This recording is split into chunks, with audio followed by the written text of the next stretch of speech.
The QX60 has been a hot ticket for Infiniti for quite some time now, and it's pretty easy to see why. It's one of the sleekest looking three-row crossovers out there today, and it offers a super comfortable ride with plenty of features.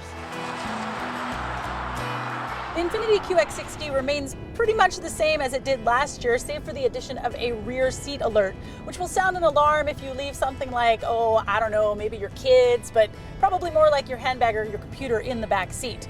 Under the hood is the same stout 3.5-liter V6 engine, putting out 295 horsepower and 270 pound-feet of torque. And that's made it to a continuously variable transmission that puts the power down to the pavement either through the front wheels or all four.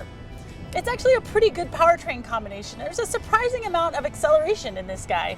I mean, it's not really the quickest in the segment to 60 miles an hour. That crown belongs to the Acura MDX, but it's got enough grunt to satisfy most people. I'm not really a fan of continuously variable transmissions, but I gotta say, Infiniti is really good at the whole simulated gear change technology thing. It really does feel like you're driving more of a regular automatic.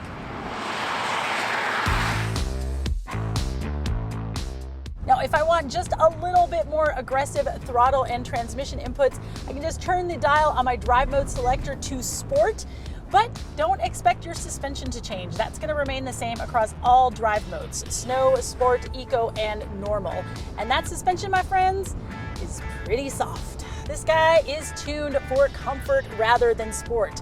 There is a ton of body roll, and when you're cruising down the highway, man, it feels really, really floaty. And the steering is tuned a little strangely. I mean, when you're up to speed, that's when it gets really light, but when you're trying to do low speed maneuvers, like maybe a 3-point turn, that's when it gets really heavy. It just seems to be the opposite of what I want it to be. But where the Infiniti really excels is in driver's aids, like with predictive forward collision warning that monitors a car in front of the car in front of you. There's a lot to talk about in this car, so check out our deep dive into the technology of this car in a separate video.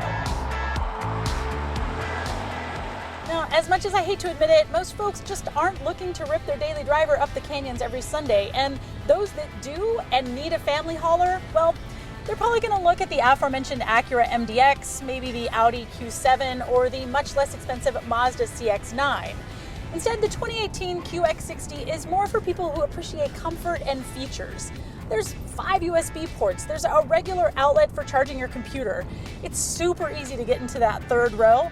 There's heaters on the second row seats, and the heaters on the first row seats are really, really good. Plus, it's really comfortable and the ride's really smooth, and hey, there's enough get up and go to satisfy most people. The 2018 Infiniti QX60 starts at about $43,000 for a front-wheel drive model or $45,000 for an all-wheel drive model. But those options can add up quickly, like a $7,300 deluxe technology package with all the driver's aids, or a $2,900 package that includes navigation. All told, my tester here comes in at $60,670.